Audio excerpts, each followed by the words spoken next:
Hi friends, இன்றைக்கி நாம் அப்பள குழம்பு செய்ய போகிறோம்.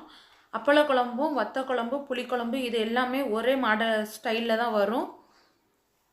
இதுக்கு எண்ணெய் கொஞ்சம் அதிகமாக ஊற்றிக்கலாம்.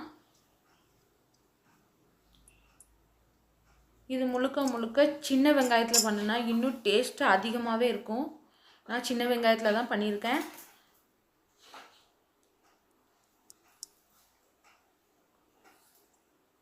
நான் ஒரு கைப்பிடி அளவு சின்ன வெங்காயத்தை கட் பண்ணி வச்சுருக்கேன். பாருங்கள், கடுகு போட்டாச்சு. இப்போ வெந்தயம் போட்டுக்கலாம்.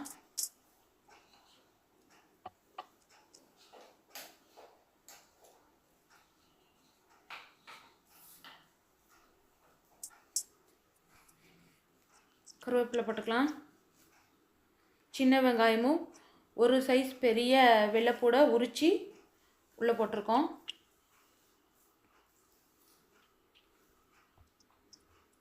இது வெள்ளைப்பூடு வெங்காயம். இதை நல்ல எண்ணெயில் வதக்கும் போது அதோட டேஸ்ட்டு இன்னும் அதிகமாகவே இருக்கும். இந்த குழம்ப நீங்கள் 2 நாள் கூட வச்சு சாப்பிட்லாம், ஒன்றுமே செய்யாது, நல்லாயிருக்கும். ஏன்னா இது வத்த குழம்பு மாதிரி தான் இருக்கும்.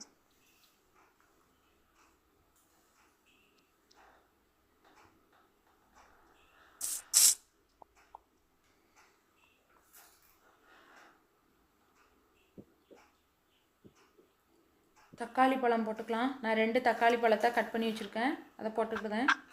நீங்கள் தக்காளி பழம் வேண்டான்னா புளி கரைச்சி மட்டும் விட்டுக்கோங்க, அதுவும் டேஸ்ட்டு நல்லாயிருக்கும்.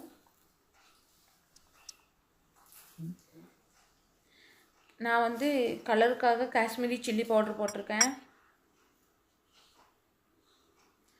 எப்பவுமே நான் வத்த குழம்பு புளிக்குழம்புக்கு குழம்பு பொடி போட மாட்டேன், சாம்பார் பொடி தான் போடுவேன். அதான் டேஸ்ட்டு நல்லாயிருக்குன்ட்டு சாம்பார் பொடி போட்டிருக்கேன். உப்பு தேவையான அளவு.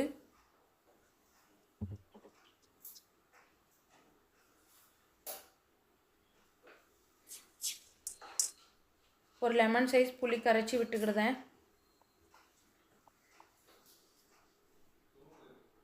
இதுக்கு 1/2 லிட்டரு தண்ணி விட்டுக்கிடுதேன். உங்களுக்கு எவ்வளோ குவான்டிட்டியில் தேவையோ அவ்வளோ ஊற்றிக்கோங்க.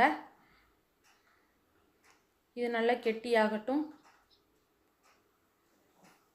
நல்லா கொதித்து வந்துட்டு இப்போ நம்ம தட்டி வச்ச வெல்லத்தை உள்ளே போட்டுக்கிட்டேன்.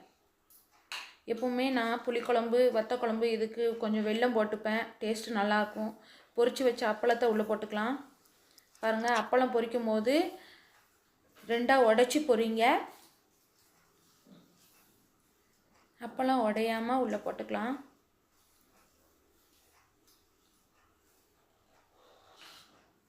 இந்த குழம்பு சூப்பராக இருக்குங்க, நல்லா இருக்கும்.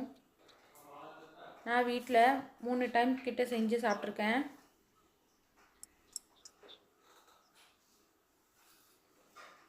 காய்கறி இல்லாதவங்க இப்படி அப்பள குழம்பு உடனே ஒரு 10 நிமிஷம் கூட ஆகாது, ஈஸியாக செஞ்சிடலாம்.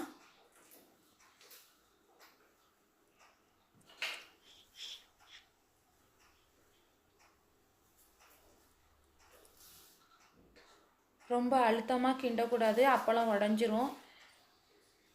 இப்போ பாருங்கள், அப்பளமும் குழம்பும் நல்லா வெந்து வந்துருச்சு. மறக்காமல் சேனலை சப்ஸ்கிரைப் பண்ணுங்கள் ஃப்ரெண்ட்ஸ். பார்க்குறீங்க ஆனால் சப்ஸ்கிரைப் பண்ண மாட்டேங்கிங்க.